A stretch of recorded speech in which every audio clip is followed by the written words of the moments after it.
சேர்ந்த குழுவினர்கள் அனைவருக்கும் மனமார்ந்த நன்றியை தெரிவித்துக் கொள்கிறேன்.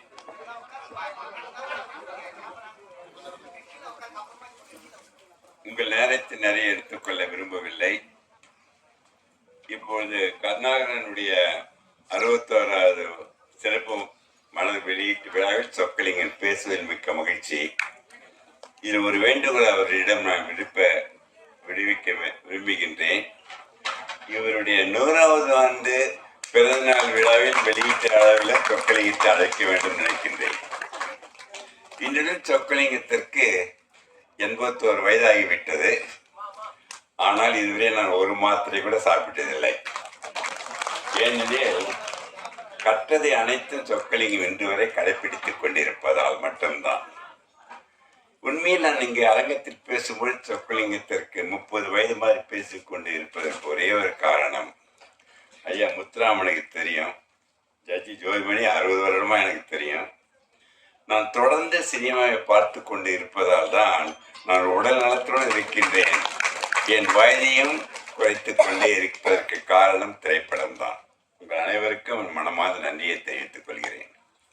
இங்கே என் உறவினர்கள் அனைவர்களும் சந்திக்கின்ற நேரத்தில் சில கேள்விகள் மட்டும் நான் முடித்தவுடன் ஒரு கேள்வி மேடையிலிருந்து, ஒரு கேள்வி அரங்கத்திலிருந்து அத்துடன் விடைபெற விரும்புகின்றேன். இப்பொழுது இந்த அரங்கத்தில் மேடையிலோ ஃப்ரண்ட்ல இருக்கவங்களோ எவருக்கெல்லாம் பிரச்சனை உண்டு என்று நினைத்தால் அவர்கள் தயவு செய்து கையை தூக்க வேண்டும். சொக்கலிங்கம் முதல்ல தூக்கிறேன். சில பேர் கையை தூக்க முடியல, அவங்களுக்கு என்ன ஆர்த்ரைட்டிஸ், அவங்களுக்கு எக்ஸப்ஷன். எவரெல்லாம் கையை தூக்கவில்லையோ அவர்கள் எல்லாம் மனிதர்களே இல்லை என்று சொல்லுகின்றேன். மனிதனால் பிறந்து வாழ்ந்து இறக்கின்ற வரை மனிதனை வாழ வைப்பது பிரச்சனை மட்டும்தான். 840 கோடி ஜனத்தொகையில் எவருக்கால் ஒருவருக்கு பிரச்சனை இல்லை என்று சொல்ல முடியுமா? சரி, சொக்கலிங்கம் பெயருக்கு ஏற்றவாறு சொக்கலிங்கம் சிவபெருமானாக மாறி உங்கள் பிரச்சனை அனைத்தும் என்று போக்கி விடுகின்றேன் என்று நினைத்துக் கொண்டால் அடுத்த நாள் நீங்கள் உயிர் வாழ்வதற்கே பிடிக்காமல் போய்விடும். நாம் வைத்துக் கொள்ளுங்கள், வாழ வைப்பது பிரச்சனை மட்டும்தான். ஒன்றே ஒன்று கூற விரும்புகின்றேன். சொக்கலிங்கம் இதுவரை மருந்து சாப்பிடவில்லை என்றால் என்ன ரகசியம்? ஒன்றுமே ரகசியம் இல்லை. 3 பேரிடம் தயவு செய்து மாட்டிக்கொள்ளக்கூடாது மனிதர்கள். ஒன்று போலீஸ்காரனிடம், இன்னொன்று வக்கீலிடம், 3வது முக்கியமாக சொக்கலிங்கமாக டாக்டரிடம் மாட்டிக்கொள்ளவே கூடாது. ஆனால் இவர்கள் 3வரையும் நீங்கள் நண்பர்களை வைத்துக்கொண்டு வாழ்க்கையை மேன்மைப்படுத்திக் கொள்ள வேண்டும். நான் அடிக்கடி சொல்லுகின்ற கருத்தை please avoid hurry, worry, curry to get buried என்று சொல்லுகின்றேன். உங்களுக்காக பேசவில்லை, உங்கள் குழந்தைகளுக்கு, உங்கள் பேர குழந்தைகளுக்காக தான் பேச நான் விரும்புகின்றேன்.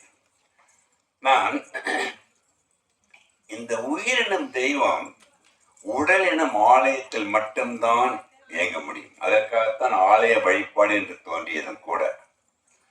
இந்த உயிர் உடலில் இயங்க 3 ஊக்கள் கடைபிடிக்க வேண்டும். நான் சொல்றேன், நீங்க கூடவே சத்தம் போட்டு சொல்றீங்களா? உணர்வு, உணவு, உடற்பயிற்சி. இந்த 3 ஊக்களின் அடங்கிய 3 மந்திரங்களை 60 வருடமாக உலக மக்களை சொல்லிக் கொண்டிருக்கின்றேன். அந்த 3 மந்திரங்கள் சத்தப்படி சொல்றீங்களா கருணாகரன்? 3 மந்திரங்கள்: எண்ணும் எண்ணம் சீராக, உண்ணும் உணவு சீராக, சீரான உடற்பயிற்சி. இந்த 3 மந்திரங்களை உலக மக்கள் கடைபிடிக்க ஆரம்பித்து விட்டால் சொக்கலிங்கத்திற்கு வேலை வாய்ப்பு போய்விடும். எல்லா மருத்துவக் கல்லூரிகளும் மருத்துவமனைகளும் இன்றே நாம் ஓடிவிட முடியும். ஆனால் கேட்ப தயாராக இல்லை. ஒரு கேள்வி கேட்கின்றேன். இதயம் உங்களிடம் இன்று பேசுகின்றதை வைத்துக் கொள்ளுங்கள். இதயம் பேசினால் அது உங்களிடம் என்ன கேட்கும் நினைக்கின்றீர்கள்? கருணாகரன்ட்டே ஆரம்பிக்கிறேன். அது என்ன கேட்கும் உங்களிடம்? அகத்தியர் அம்மாவிடம் கேட்கின்றேன். இதயம் பேசினால் என்ன கேட்கும்? கோதண்டம் உன்னிடம் பேசுகின்றது, என்ன கேட்க நினைக்கிறீங்க? பாஸ்கர், இதயம் பேசுது, என்ன கேட்கும்? சந்தோஷத்தை கேட்கும். பெரிய கைத்தட்டல் பாஸ்கருக்கு. நான் வைத்திருக்கின்ற பட்டமோ பதவியோ சொத்தோ நகையோ எதுவுமே அதற்கு தேவையில்லை. அதற்கு தேவை என்பது ஒன்றே ஒன்று, மகிழ்ச்சி மட்டும்தான் தேவை. எவன் ஒருவன் மகிழ்ச்சியை இழக்காமல் இருக்கின்றார்களோ வியாதிகள் வராது. வந்த வியாதிகளை போக்குகின்ற சக்தி மகிழ்ச்சிக்கு மட்டும்தான். சரி, உடனே மகிழ்ச்சி என்பது எதில் இருக்குன்னு நினைக்கிறீங்க? நான் முத்துராமன் ஐயாவினை கேட்கின்றேன். என் நெருங்கிய நண்பர், நான் பிறந்ததுலேருந்து அவருக்கு தெரியும். எது மகிழ்ச்சியை கொடுக்குன்னு நினைக்கிறீங்க? சொல்லுங்க பார்க்கலாம். எப்படிங்க? சரி, ஆரோக்கியம் போயிடுச்சுன்னா மகிழ்ச்சி போயிடும், உயிரில போயிடும். மகிழ்ச்சி என்பது கொடுப்பதில் மட்டும்தான் மகிழ்ச்சி. அது அறிவாக, நேரமாக, உழைப்பாக, பணமாக கொடுத்து கொண்டே இருங்கள். மகிழ்ச்சி என்பது குறையவே குறைய. நீங்கள் கைத்தட்டியது உங்கள் நடத்திற்காகவா, சொக்கலிங்கின் பேச்சுக்காகவா? இரண்டிற்கும் அருமையான கருத்து. எனக்கு இருக்க யாரும் உண்மையை தவிர பொய்யா பேச மாட்டீங்க. அன்பானவர்கள் உண்மையை மட்டும். நிறைய பேர் ரெண்டும் காட்டினாங்க. இந்த ரெண்டும் காட்டும் பொழுது எனக்கு ஒரு வருத்தம். இப்படி இல்லைங்க, அப்புறம் அப்படி இல்லைங்க, அப்புறம் இப்படி இல்லைங்க. சொற்களிங்க மதம், மொழி, ஜாதி, இனம் அனைத்திற்கும் அப்பாற்பட்டு நான் சொல்லுகின்ற கருத்து அனைத்தும் மனிதன் மனிதனாக வாழ வேண்டும் என்று சொல்லி, இந்த கருத்துக்களை நீங்க அனைவரும் உங்களை சேர்ந்த உறவினர்களுக்கு நீங்கள் கடைபிடிக்க செய்துவிட்டு, கோவிட் முடிந்தவுடன் நான் ஜப்பானில் 18,000 பேர் இந்த அரங்கத்தில் பேசினேன். பேசிய தலைப்பு 100 வருடம் வாழ வேண்டும்.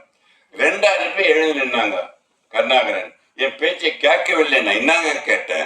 இந்த 2,000 பேர் ஆல்ரெடி 102, 103, 104 வயதாகிவிட்டது. நாங்கள் 100 வருடம் கடந்து வாழ வேண்டும் என்று பேசினேன்.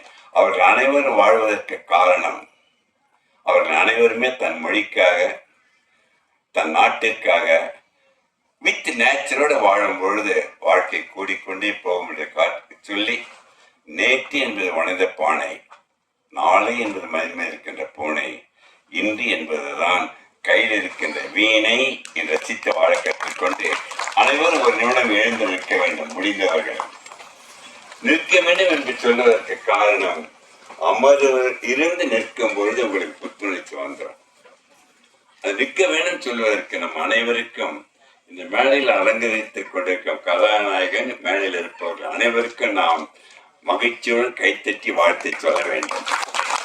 இந்த அழைப்பை கேட்டு நீங்கள் வந்திருக்கின்றீர்களே, அதற்கு ஒரு முறை நீங்களே மகிழ்ச்சியை, நன்றியை கைத்தட்டி தெரிவித்துக் கொள்ளுங்கள்.